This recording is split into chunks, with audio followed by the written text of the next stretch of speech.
Alright, let's take a trip down memory lane. Imagine it, 2008.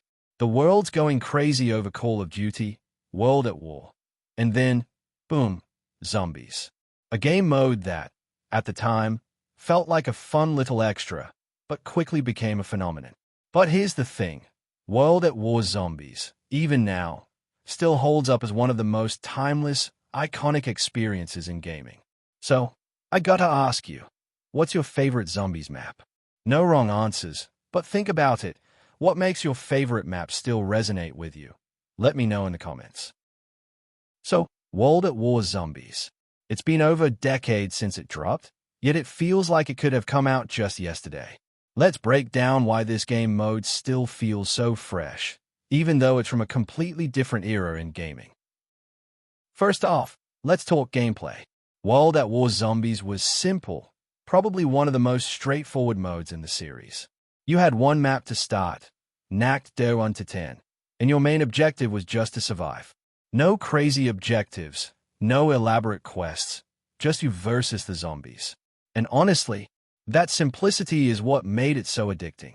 There were no distractions, no complicated systems to figure out. It was just raw, intense survival. And honestly, that simplicity is what made it so addictive. It was just you, your gun, and those shambling undead. Then there's the atmosphere. World at War Zombies wasn't trying to be flashy. It was gritty, eerie, and raw. It didn't need high-tech visuals or an elaborate storyline. The creepy sounds, the dim lighting, and the ominous feeling of being trapped in an abandoned building, it all just worked. There was something special about Nacht der Untoten, that sense of isolation. It really made you feel like you were up against the world. Now, let's talk about the community. World at War Zombies had one of the most dedicated fan bases, and it's a huge reason why the game mode has stood the test of time. The custom maps, the Easter eggs, the co-op experiences, people were crafting new ways to play long after the game was old.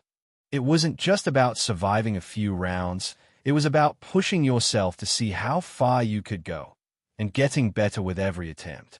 Also, think about it. Back then, there was nothing else like it.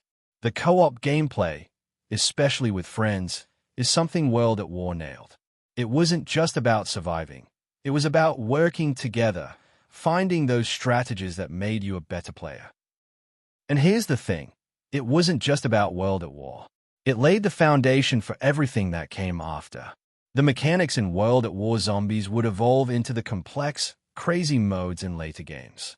But none of that would have been possible without Nacht der Untoten and its sequels.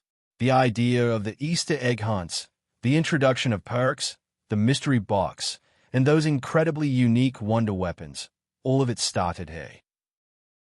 So, World at War Zombies didn't just create something good. It paved the way for the entire Zombies franchise. So, yeah, World at War Zombies was simple, but it had the right mix of atmosphere, gameplay, and community that made it timeless. It was the perfect foundation for what would become one of the most iconic game modes in gaming history. Thanks for watching. If you enjoyed this little deep dive into why World at War Zombies is still the GOAT, don't forget to hit that like button. And if you're new here, consider subscribing. I've got plenty more content coming your way.